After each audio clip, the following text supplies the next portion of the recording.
भजन संहिता अध्याय 46 से अध्याय 49।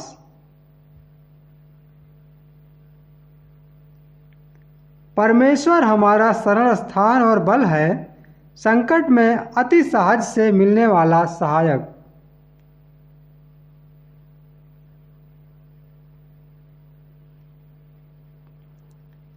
इस कारण हमको कोई भय नहीं, चाहे पृथ्वी उलट जाए और पहाड़ समुद्र के बीच में डाल दिए जाएं।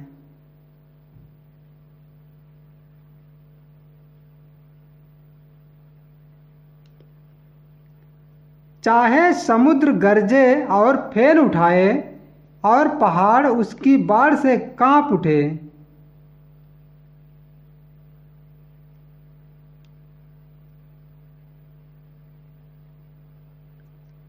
एक नदी है जिसकी नहरों से परमेश्वर के नगर में अर्थात परम प्रधान के पवित्र निवास स्थान में आनंद होता है।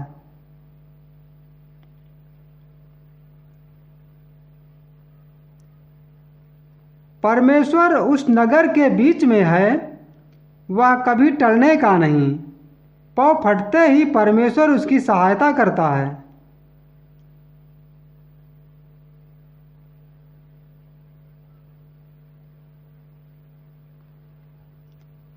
जाति जाति के लोग झल्ला उठे, राज्य राज्य के लोग डगमगाने लगे।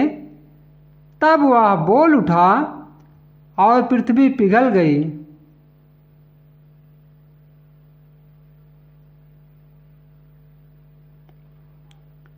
सेनाओं का यहोवा हमारे संग है, याकूब का परमेश्वर हमारा ऊंचा गढ़ है।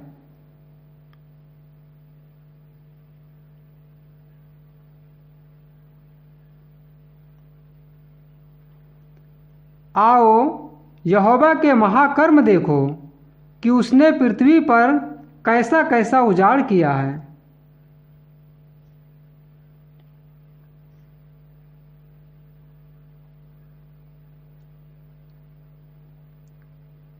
वह पृथ्वी की छोर तक की लड़ाइयों को मिटाता है।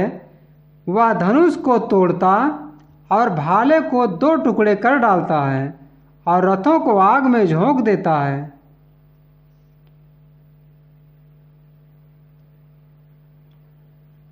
चुप हो जाओ और जान लो कि मैं ही परमेश्वर हूँ। मैं जातियों में महान हूँ, मैं पृथ्वी भर में महान हूँ।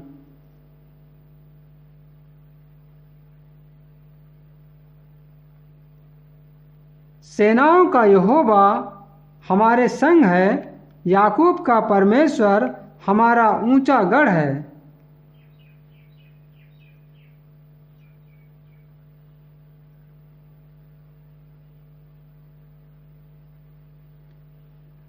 हे देश देश के सब लोगों, तालियां बजाओ, ऊंचे शब्द से परमेश्वर के लिए जय जयकार करो।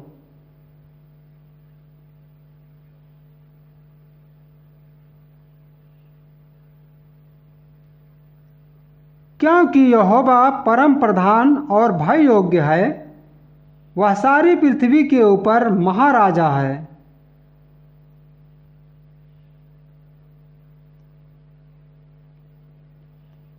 वह देश देश के लोगों को हमारे सम्मुख नीचा करता और जाति जाति को हमारे पांव के नीचे रख देता है।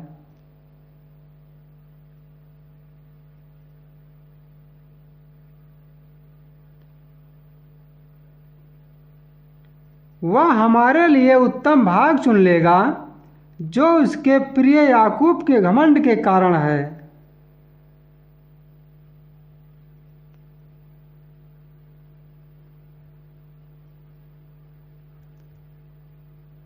परमेश्वर जय जयकार सहित यहोवा नरसिंगे के शब्द के साथ ऊपर गया है।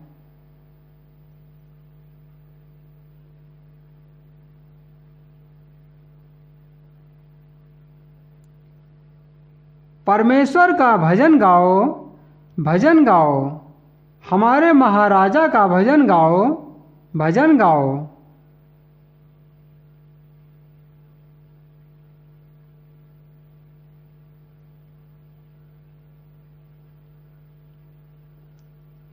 क्योंकि परमेश्वर सारी पृथ्वी का महाराजा है। समझ बूझकर बुद्धि से भजन गाओ।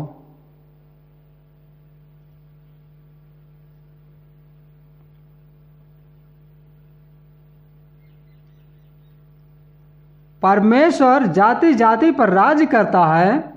परमेश्वर अपने पवित्र सिंहासन पर विराजमान है।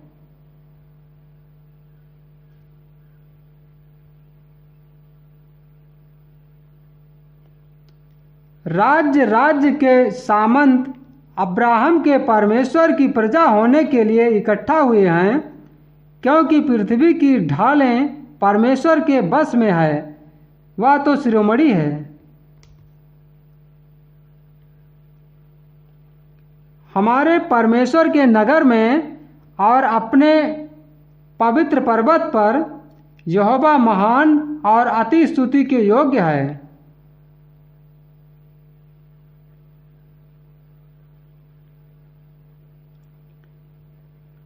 सिय्योन पर्वत ऊंचाई में सुंदर और सारी पृथ्वी के हर्ष का कारण है। राजा धीराज का नगर उत्तरी सिरे पर है।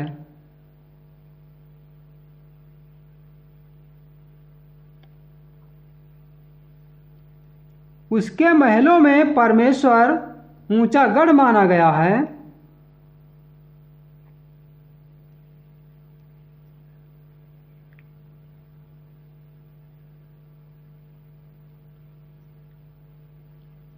क्योंकि देखो, राजा लोग इकट्ठे हुए, वे एक संग आगे बढ़ गए।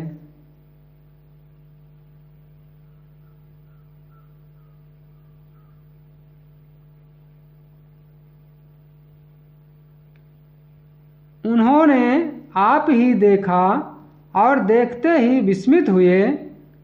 वे घबरा कर भाग गए।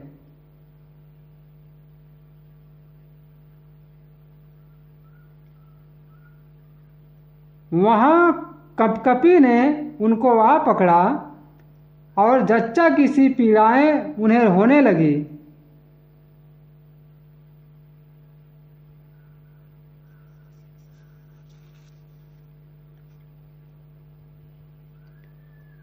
तू पूर्वी वायु से तरसीस के जहाज़ों को तोड़ डालता है।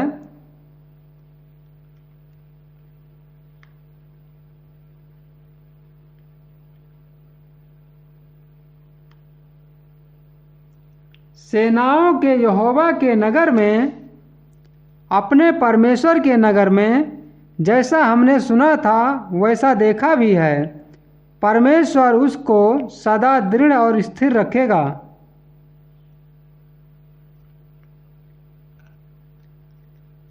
हे परमेश्वर, हमने तेरे मंदिर के भीतर तेरी करुणा पर ध्यान किया है।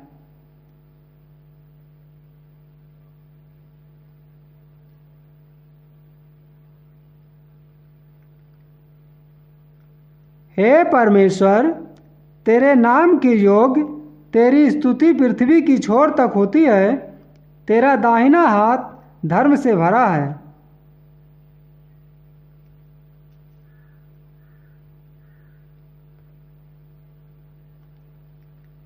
तेरे न्याय के कामों के कारण सिय्योन पर्वत आनंद करे और यहूदा के नगर की पुत्रियां मगन हों।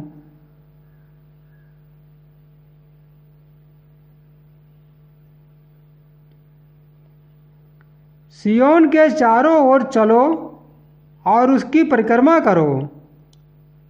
उसके गुम्मटों को गिन लो।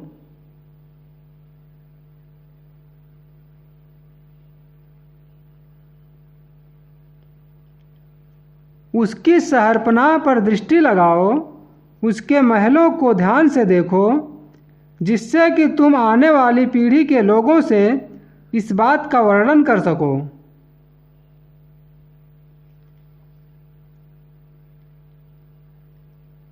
क्योंकि यह परमेश्वर सदा सर्वदा हमारा परमेश्वर है।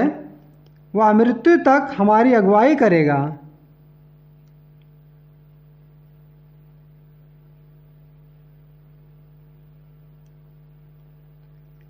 हे देश देश के सब लोगों, यह सुनो, हे संसार के सब निवासियों, कान लगाओ।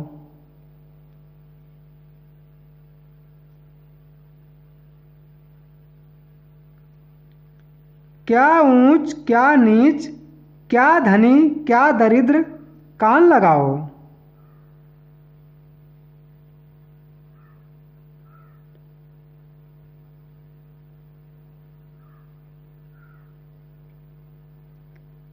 मेरे मुंह से बुद्धि की बातें निकलेंगी और मेरे हृदय की बातें समझ की होंगी।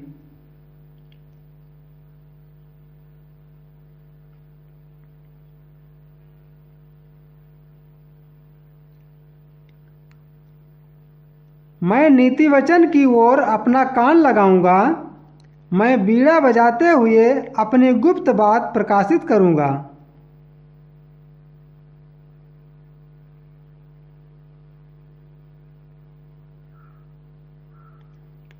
विपत्ति के दिनों में जब मैं अड़ंगा मारने वालों की बुराइयों से घिरूं, तब मैं क्यों डरूं?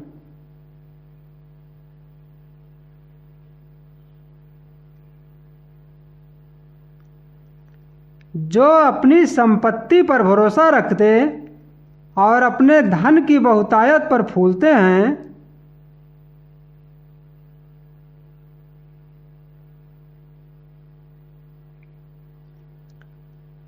उनमें से कोई अपने भाई को किसी भांति छुड़ा नहीं सकता है और न परमेश्वर को उसके बदले प्रायश्चित में कुछ दे सकता है।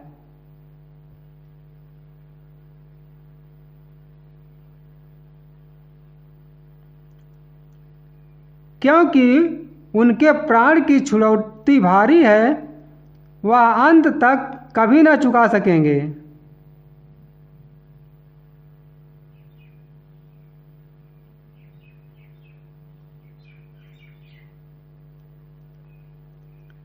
कोई ऐसा नहीं जो सदैव जीवित रहे और कब्र को ना देखे।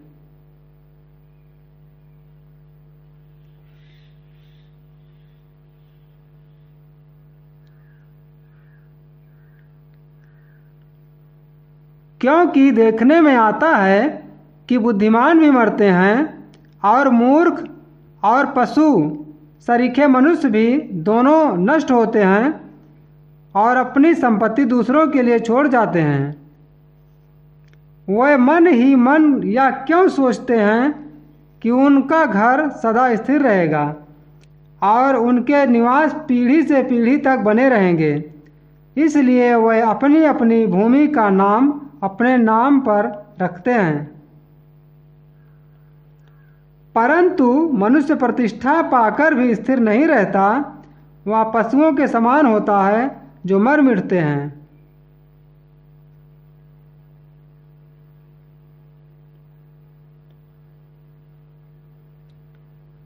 उनकी यह चाल उनकी मूर्खता है, तो भी उनके बाद लोग उनकी बातों से प्रसन्न होते हैं।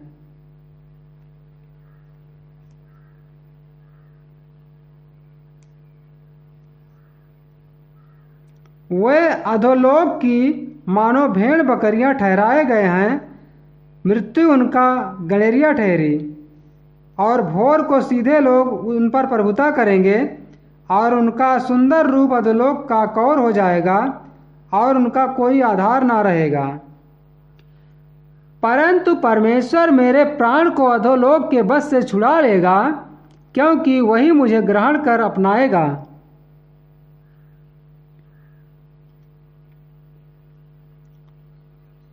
जब कोई धनी हो जाए और उसके घर का वैभव बढ़ जाए, तब तू भय ना खाना।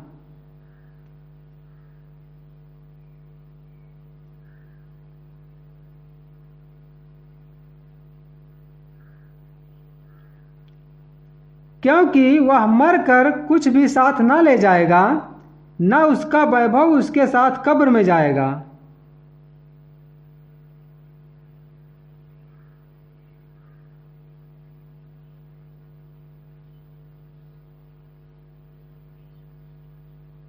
चाहे वह जीते जी अपने आप को धन्य कहता रहे, जब तू अपनी भलाई करता है तब वह लोग तेरी प्रशंसा करते हैं।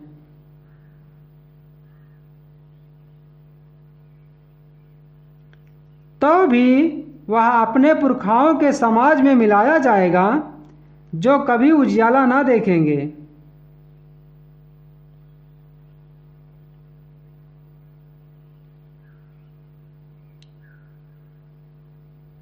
मनुष्य चाहे प्रतिष्ठित भी हो, परंतु यदि वह समझ नहीं रखते तो वह पशुओं के समान हैं जो मर मिटते हैं।